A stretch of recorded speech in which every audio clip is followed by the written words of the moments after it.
Welcome to another episode of the Quip Corners Book Corner.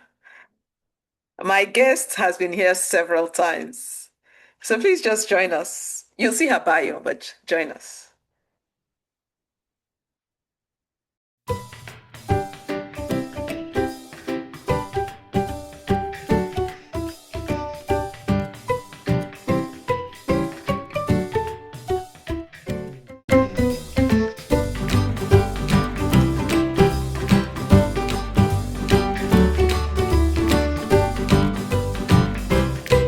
Welcome back to the Quip Corners Book Corner, Chinyere. Thank you, Ada, for having me. How have you been? I've been superb. How have you been? It's been great, busy but good. Yeah, busy is good. And I know that, one of your business is writing books. Of course. So today we're talking about ways women lead well. Yes, Ways Women Lead Well. That's the latest book, Ways Women Lead Well. Why that title? Because over the years, I have realized that there are unique ways that women lead that we need to own, we need to embrace, and we need to do better at it. And then we Mm, need to showcase it. mm, We need to tell the world this is the way we lead, and it is fine. Sometimes you find women trying to imitate men, yes. but that's not unique. That doesn't show the uniqueness of a woman's leadership. It Yeah. doesn't it doesn't make her effective. But when you understand the ways that you lead, then you can actually project better leadership. Mm, I like that. Yes. And, to your point, owning it comes with, I think there's also a sense of responsibility there too. Well, yes, there's a sense of responsibility. But I think that the sense of responsibility is something that I think most women already have.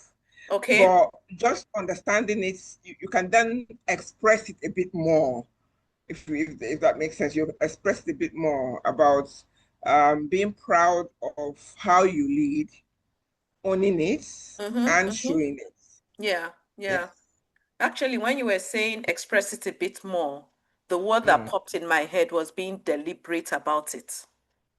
absolutely. Intentional, being Yes, intentional. That's yes, absolutely right. You're yes. absolutely correct. So, what are some of the ways women lead well? Well, before I get to that question, Mm-hmm. let me just say that the ways women lead well is a collective of different things. So one is why women lead well, Okay. when women lead well, Mm-hmm. and where women lead well. Okay. So that comes together, and that capsule is ways women lead well. And Okay. when you think about why women lead well, you realize that having done several researches and done several studies and even based on my experience in leadership, women lead well because we're actually more intelligent. If you look, You're saying yes, we that out are. loud? Yes, we are. I think a lot of researchers have gone through the works and found out that when you have a class of men and boys and girls do Yes. better. Yes. And then when we've gone from secondary school, then going to university, girls do better Mm. in most academic settings. Yeah. Okay, so yes, we have the cerebral matter and we can use that well. Also, we're a bit more intuitive than the men. Okay. And that sixth sense is so valuable.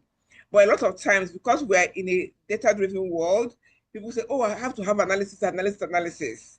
Okay. But you need to hone into your inner person. That spark in you that tells you this staff is not the right staff to hire, or this project is not the right project to hire. We then need to match that with the data analysis that we do. So, and that's something that women are also better than men in doing. Then women also, when you think about the why, women are more collaborative. Yes. And in today's world, collaboration is the oil of business. You Yes. have to collaborate at different levels within the team, across teams, across organizations, across nations. So, and women are more collaborative than men.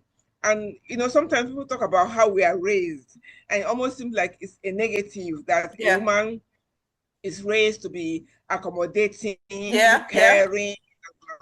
But no, we need to stop the narrative that is negative. It's not negative. Yeah. It's actually a positive because it helps us to lead better. Yeah. So yes, that is why women lead well. And then Hmm. when you think about when women lead well, a lot of times, and research has shown that women lead well when there's a crisis. Also a bit of about our makeup. When there's a crisis, we step in and we are able to calm nerves, calm the stakeholders, try to sort out the issue. We are always like that. And that is a huge, huge benefit these days. When we think about VUCA, when things are volatile, uncertain, complex and ambiguous, then you find that women are able to, embrace that uncertainty and then lead. Yeah. So like I said, when you think about the ways women lead, you bring all of this together. Then when we think about the where women lead well in the home. We are the homemakers, so Hmm. we lead well in the home. And the skills that we use to lead in the home, they are transferable skills. Yes. Okay, I and one agree. of the things I wrote in the book, I was mentoring a young lady, and she had gone after maternity leave. She was away from work for a while, and she was worried about, oh, now that I'm going to go back to work, I don't have the skills and da. And I said to her, can you tell me somebody at your age, your level, who has skills in peacekeeping, negotiation, conflict resolution, stakeholder management, all of these things? And she was like, how can Yeah. anybody even be good at all of this? So they Yes. think about it. You have raised two boys. You Hmm. have managed your in-laws. You have managed your husband. You have And managed no, all of no, these no things. dead bodies. Exactly. Tell me which of these things, which of these skills you don't have. Yes. Okay, that's suddenly her eyes lit up. Like she could see her like, Could oh own my it. goodness. She could own them. Yeah. Exactly.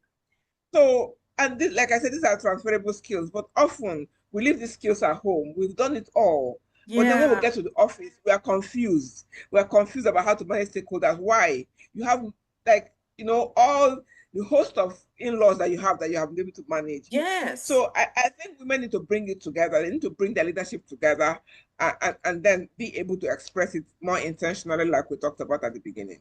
Yeah. Yeah. And two things popped in my head.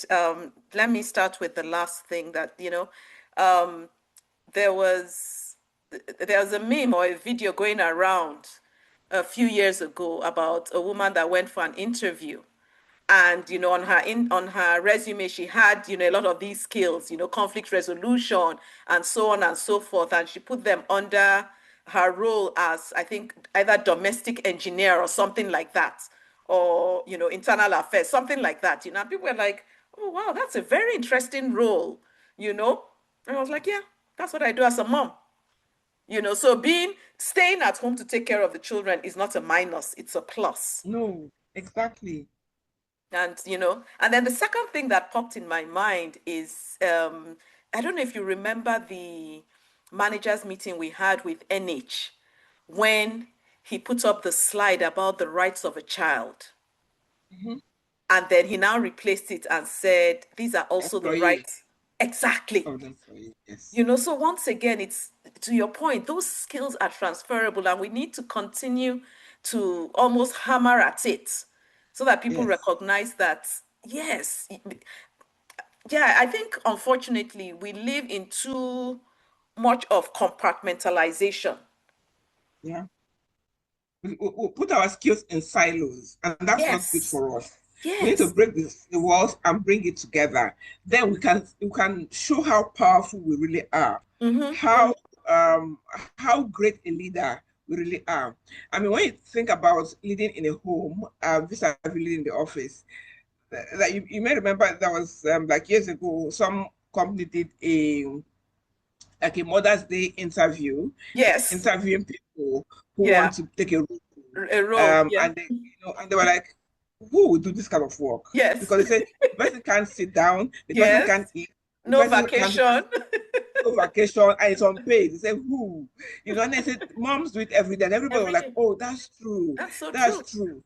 Yeah. So we are tenacious, we are resilient, and we should be able to take that. We work hard, we are focused, and when we want to Hmm. achieve a goal, we achieve Yeah. that goal. Yeah. We must be able to translate that to nation building. We must be able Yes. to translate that to the corporate world. We must Yeah. be able to translate that to entrepreneurship because we Yeah. have it. Yeah. So let's not discount who Hmm. we are and Or then try to diminish be it. like a Yeah. man when we Yeah. can actually showcase ourselves as strong women. Yeah. Thank you. I think it's such a valuable point because, in this era, people are always doing things on social media and everybody's trying to copy the other person.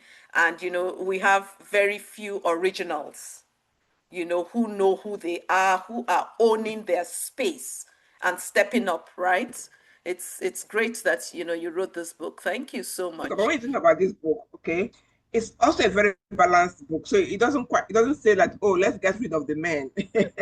We can't. and, and we can lead on our own. So No. I think chapter 14 of this book talks about mutual learning opportunities. What Yes. can we learn from the men and Mm-hmm. what can they learn from us? Okay. Nice. There are Yeah. some things that they are definitely like better at, like Yes. managing office politics. That's something that most women shy away from, and men True. are very good at it. So we can actually borrow some lead from them. Things like tooting your horn, okay? Men do it better. The we women will say, oh, we did We this, we did. did that. Exactly. But a man will say, I have done this, I have done that, I have done that. So there are some things we can actually borrow from them. But Yes. there are a lot of things they can learn from us, like Mm-hmm. being humble, being caring at work, and Yes. minding the being intentional with minding the staff and other stakeholders, their interests and their needs, and caring for those. So Yeah. it just gives that balance Yeah. about how leadership works. Thank you. That is true, right? Because you can't, yes, you're owning it, but you're not whole if you don't Yeah, get some of those pieces. Because no matter how absolutely. good you are as a leader, if you cannot navigate office politics, Mm. it's a slippery slope. It is a slippery slope. It's dark and slippery. I agree. I agree. Also going to share something that I find quite interesting while I was writing this book. Okay. So before, as I was writing this book, we had heard so much about we have heard so much about the glass ceiling, Yes. right? The glass ceiling, how we need to shatter the glass ceiling. But something I had never heard of, which I found out when I was writing this book, is the glass cliff. And the glass cliff is, if you think of a cliff Yeah. being at the apex of a cliff and being pushed down. So the Yeah. glass cliff is really that concept where women tend to be put in positions where they are likely to fail. Mm.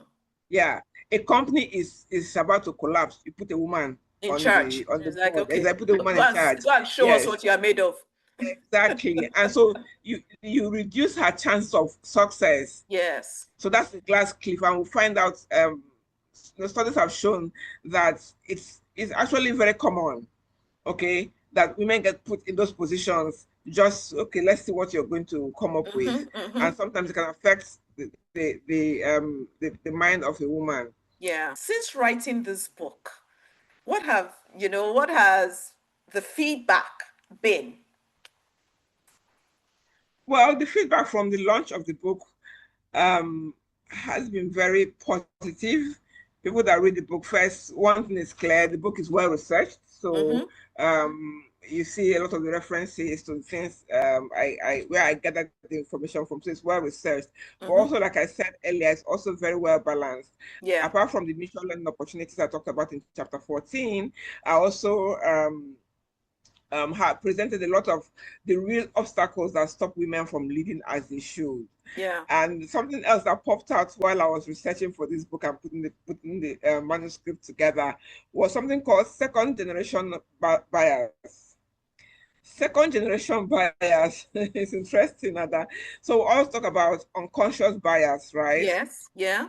But second generation bias is when a woman begin to make excuses for some of the oppressive systems or structures in the workplace, Yeah. right? So your male colleagues, for instance, they start to, sometimes when we put an idea on the table, they disregard your idea, and then Mm-hmm. somebody else rephrases it, and then it becomes, oh my goodness, that's a Great fantastic idea. idea. Okay, absolutely. So a woman who is operating under the second generation bias will tend to say, oh, maybe I didn't put it right. Maybe he has done it better. Mm-hmm. So we tend to find excuses or Excuses. justify Yeah. exactly Being put down. those Yeah. cases. Yeah. If they maybe they don't give you the project that you believe that you deserve, you begin to make excuses. Oh, maybe there's something about my CV that didn't quite fit in. Mm. So you're always excusing it, and that with like second generation bias, Yeah. you embrace you embrace that inadequacy, but it's not an inadequacy, it's something, a fault in the system. It's Yeah. not about you, it's about the system, and it's Yeah. about the opposite sex. So that's the idea. And it's really interesting because that tends to hold women back. They Yeah. then won't step out and push for what they believe is theirs. There was this case of a young lady who at her place of work, she had done a presentation and she shared it with like a supervisor who is male, and they go into a retreat, top senior management retreat, Mm-hmm. and this her supervisor was supposed to be presenting, and up he was there presenting her ideas, and he gave her no credit, and he's like, oh, this is a new idea, da da da da da, and he gave her no credit. Yeah. So I think sometimes we need to step up rather than excuse them and say, oh, Yeah. maybe no, don't do we shouldn't do that. We should just call it out and say, no, this can't work. Yeah. And the more we call it out, the less those things happen. Happen. And yes, and also because we have to role model Mm-hmm. leadership for the younger generation. If Yeah. we don't call it out now, it will remain and Yes. Gets harm or embedded. harm exactly. It becomes established and institutionalized. So Yeah. that's something that we need to do. So this book is very, very, very apt. It's very timely. Yeah. In this world, in this day, they want to talk about diversity. Yeah. So I think every woman should actually get a copy of the book and get to read it. Well, knowing that I read the manuscript, I think men should also get it so that they can be good mentors and coaches and good leaders themselves.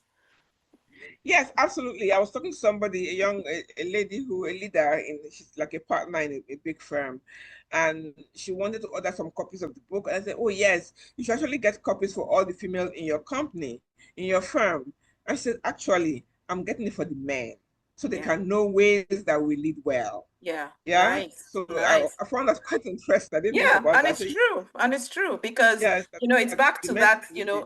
having mentors or coaches and sponsors. Because as Yes, men and women learn how women lead well, you can even be a better sponsor, right? Because you're able to absolutely. pick out those things and give the person the edge. Correct, correct. So Nice. that's, it's important. So it's Okay. important that men get to read it as well. Yeah. So other than Amazon, how else can people get copies of your book? So for those who are in Nigeria, so Mm-hmm. if you're overseas, of course, Amazon is the place. But for those in Nigeria, you also have it on Robin Heights, robinheights.com.